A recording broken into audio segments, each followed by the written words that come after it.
And we're starting with this. This is the view of the sky above the eastern Ukrainian city of Slavyansk last night. Its residents woke up to what they claim were incendiary bombs being dropped on their heads.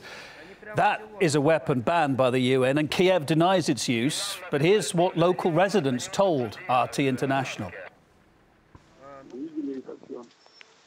We all saw what happened here yesterday. They used rocket launchers as well as incendiary bombs against us. The ground was on fire. How can the ground burn by itself? It burned for about 40 minutes. Starting from 2 a.m., everyone I've met has a sore throat and is coughing all the time. I think this is because of the burning. I think we'll feel the true consequences later. There are still a lot of people here, a lot of children we haven't managed to get out yet.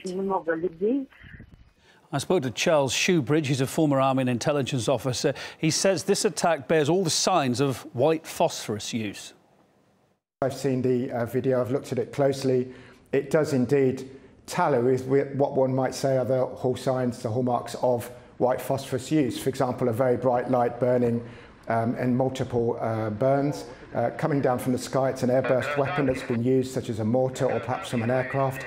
And then, of course, again, the telltale still burning in videos that I've seen in the daytime, showing actually this very telltale white grey smoke. So white phosphorus being used, it's an alarming development. Of course, it needn't necessarily be illegal, but it depends on the usage concerned. And that's exactly why, of course, Lavrov and indeed others, and indeed people even from the West should be, even if they haven't so far, should be calling for a proper and full investigation of this incident to prevent it escalating.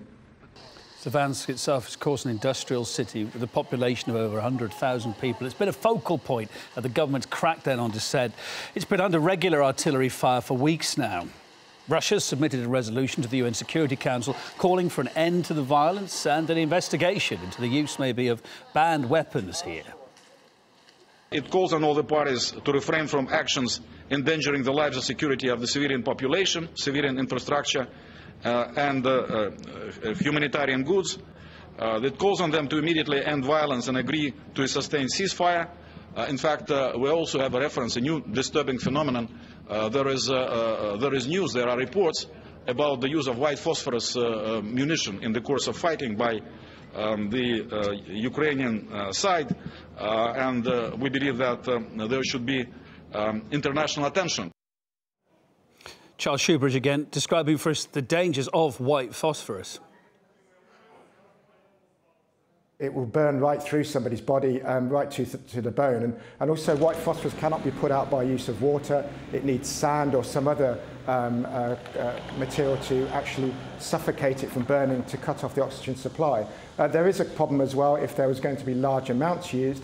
It is also a poison. For example, it can be used, or large amounts of it might be said to contaminate water supplies and so on, but it would take quite a lot of it being used in these circumstances. It's mainly a question that this is, if it's indiscriminate use in urban areas, as appeared to be the case last night, again, it needs proper investigation, then this may well be unlawful. But in any case, it's a startling development of a fearsome weapon, whether it's strictly banned or not in these circumstances. And there were similar arguments over the Israelis' use of it in Gaza, for example.